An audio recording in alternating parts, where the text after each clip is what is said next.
ეს გრძელ ჭალის ერთ-ერთი ნასახლარია. ამ სოფელში დაახლოებით 50 ოჯახი ცხოვრობდა. ამჟამად კი სულ რამდენიმე კომლიღაა შემორჩენილი. სამომავლოდ შესაძლოა გრძელჭალა ნასოფლარად იქცეს. ყვარლის რაიონის სოფელ გრძელჭალამდე მისასვლელად ეს გზა უნდა გავიაროთ. სანამ გრძელჭალაში შევალთ, სოფელ მერქნის სერისა და ხევრუმის გავლა მოგვიწევს. სოფლები ყვარლიდან 32 კილომეტრის დაშორებით მდინარე ინწობის ხეობაში მდებარეობს. ბოლო წლების განმავლობაში ახალგაზრდობამ ეს დასახლებული პუნქტები მასობრივად დატოვა და აქ მხოლოდ მოხუნცებიღა შემორჩნენ, რომლებიც კანმიდან მოსარტოვებენ. სოფლები მაღაზიის, ამბულატორიის, საბავშვო ბაღისა და სკოლის გარეშეა დარჩენილი. 15-მდე კონს არც ბუნებრივი აირი არ მიეწოდება. სამუშაო არ არის, ახალგაზრდობა გაიკრიფა, სკოლა არ არის. აქ სულ იქნებოდა ლაქვიან ტერიტორია. რო იქნებოდა იმდენი ხალხი იყო, რომ თავის კოლექტივი იყო აქ. ახალგაზრდობა აღარ არის. არის პენსიონერები ვინც არიან. ჩვენ თავი აღარ ვიქნებთ სოფელი წარიელი იქნება, აღარავინ აღარ იქნება აქ.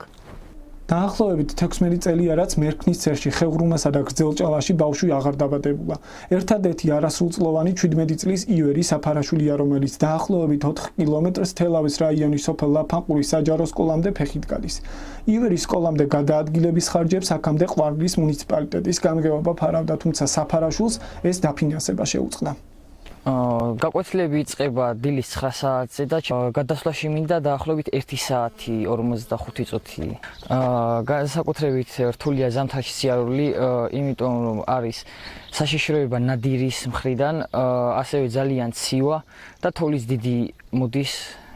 სამივე სოფელს ერთი ექთანი 77 წლის იამზე საფარაშვილი ემსახურება.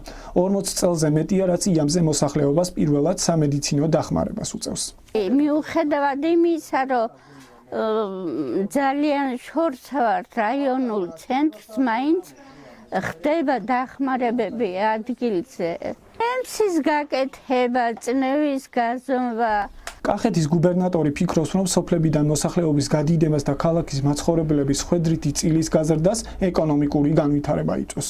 ირაკლი ქადაგიშვილი ამბობს, რომ კახეთის ყველა სოფელში ახლო მომავალში ინფრასტრუქტურული პრობლემები მოგვარდება, თუმცა იმ დასახლებულ პუნქტებში, სადაც მოსახლეობის რაოდენობა მცირეა, ბაღი და სკოლა ვერ გაიხსნება.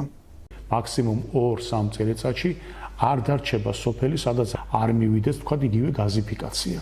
არ მივიდეს ინტერნეტის მომსახურება. საქართველოს მთავრობამ ევროკავშირისა და გაეროს მხარდაჭერით შეიმუშავა 2017-2020 წლების სოფლის განვითარების სტრატეგია, რომლის მთავარი პრიორიტეტებია ეკონომიკა, კონკურენტუნარიანობა, სოციალური პირობები, ცხოვრების დონე და გარემოს დაცვა. თუ სტრატეგიაში გაწერილი ღონისძიებები სოფლებში რეალურად განხორციელდება, მოსახლეობას იმედი აქვს, რომ მოხუცებიდი დასახლებულ გრძელჭალას, მერქნის ცერსა და ხევრუმას ამ გზის გავლით ახალგაზრდები ისევ დაუბრუნდებიან.